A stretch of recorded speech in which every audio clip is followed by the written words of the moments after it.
Hi everyone, welcome back to my channel Nurul Hamidah.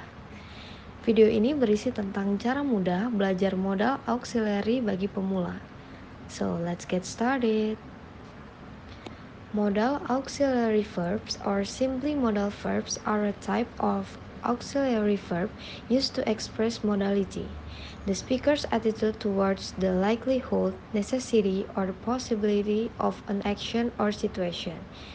Here are some common modal auxiliary verbs: can, could, may, might, shall, should, will, would, and must. Berikut ini adalah cara mudah belajar modal auxiliary bagi pemula.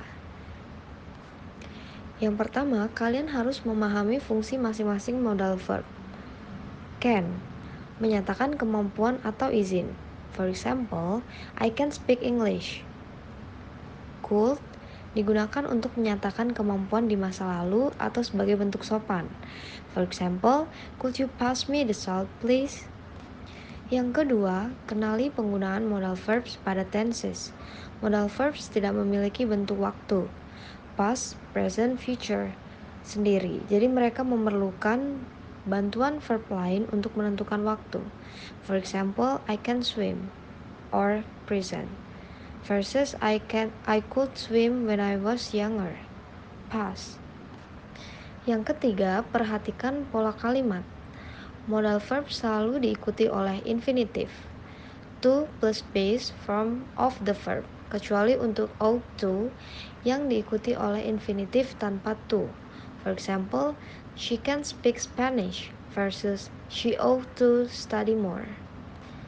Keempat, pahami kedua makna modal verb. Modal verb sering memiliki dua makna berbeda tergantung pada konteks. Contoh, can, I can swim. Kemampuan versus can I go to bathroom? Izin. Kelima, praktekkan dengan percakapan sederhana.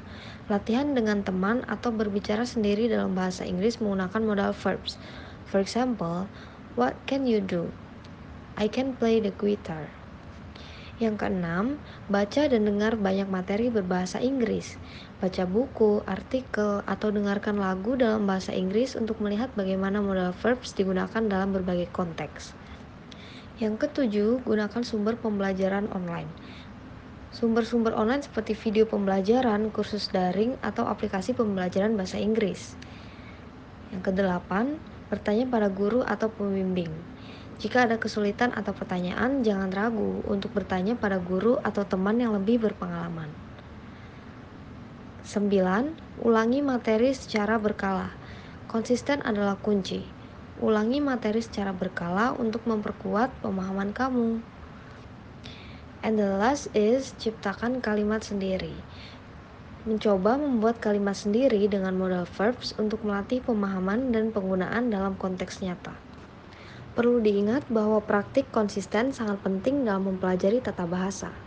Semoga tips tadi berguna. I think that's all. Thanks for watching.